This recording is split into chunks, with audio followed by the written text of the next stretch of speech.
السلام علیکم ویورز، میں ہوں محسن جمیل اور آپ دیکھ رہے ہیں میرا یوٹیوب چینل دنیا محسن کی نظر سے۔ کل میں نے پہلی ویڈیو بنائی تھی اور آج ہم سے انشاءاللہ روز ملاقات ہوا کرے گی۔ تو ایسے ہی بس ہم آفس میں بیٹھے ہوئے تھے، ایک دن تو بات ہو رہی تھی کہ انسان کو ٹینشن نہیں لینی چاہیے، پریشان نہیں ہونا چاہیے۔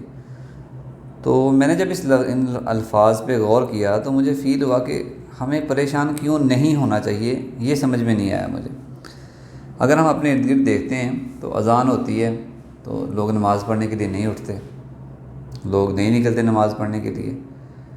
تو کیا ہمیں دیکھ کے پریشان نہیں ہونا چاہیے کہ یار یہ لوگ کدھر جا رہے ہیں؟ اگر ہم بازار جاتے ہیں، لوگ جھوٹ بول رہے ہیں، اصل کے نام پہ نقل مال بیچ رہے ہیں، ناجائز منافع خوری کی جا رہی ہے، تو کیا یہ سب کچھ دیکھ کے پریشان نہیں ہونا چاہیے؟ یہ جو ہم آج اپنا میڈیا چیک کر رہے ہیں، آپ دیکھیں فیس بک اٹھا لیں، ٹویٹر اٹھا لیں، نیوز چینلز دیکھ لیں، what ever you name it, آپ کسی بھی چیز کو دیکھیں تو نیم اریاں کا ورڈ میں یوز کر رہا ہوں، تو لوگ اس کو دیکھ رہے ہیں چیزوں کو اور اتنا نارملائز کر دیا کہ وہ دیکھ کے برا بھی نہیں لگ رہا۔ تو کیا یہ سب کچھ دیکھ کے ہمیں پریشان نہیں ہونا چاہیے؟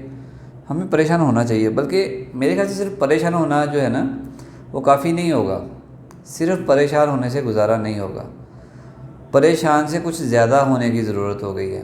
ہمیں خود کو ٹھیک کرنے کی ضرورت ہے اور خود کو ٹھیک کرنے کے ساتھ ساتھ باقی جو لوگ ہمارے سرکل میں آتے ہیں ان کی اصلاح کی بھی ضرورت ہے۔ دیکھیں نا، جیسے ہی مجھے کوئی اچھی اپرچونٹی ملتی ہے، مجھے کو پتہ چلتا ہے کہ یہاں سے مجھے کچھ فائدہ ملے گا، تو میں اسے اپنے تک محدود نہیں کرتا، میں کوشش کرتا ہوں کہ میرا دوست، میرا بھائی، میرے کزن، میرے ساتھ کے لوگ اس اپرچونٹی کو اویل کریں اور وہ بھی فائدہ اٹھا لیں۔ تو کیا اگر آپ خود نماز پڑھ رہے ہیں تو کیا آپ کے اوپر فرض نہیں ہوتا، آپ کا دل نہیں کرتا کہ وہ جو فائدہ اللہ کی بندگی پوری کر کے آپ اٹھا رہے ہیں وہ آپ کا بھائی بھی اٹھائے؟ اور کیا قیامت کے دن ہمیں جواب نہیں دینا پڑے گا ان چیزوں کا؟ It is serious. تو یہ جو ٹرم ہے نا کہ پریشان ہونے کی کوئی ضرورت نہیں ہے، اللہ تعالیٰ خیر کرے گا، خیر تو اللہ ہی کی طرف سے ہے، بلکہ ہر چیز اللہ کی طرف سے ہی آتی ہے جو بھی آتی ہے، مگر ہمیں اپنے اعمال جن پر ہمیں اختیار دیا گیا ہے اس کا جواب دینا ہے۔ تو پریشان ہونے کی ضرورت ہے، بلکہ صرف پریشان نہیں، بہت زیادہ پریشان ہونے کی ضرورت ہے۔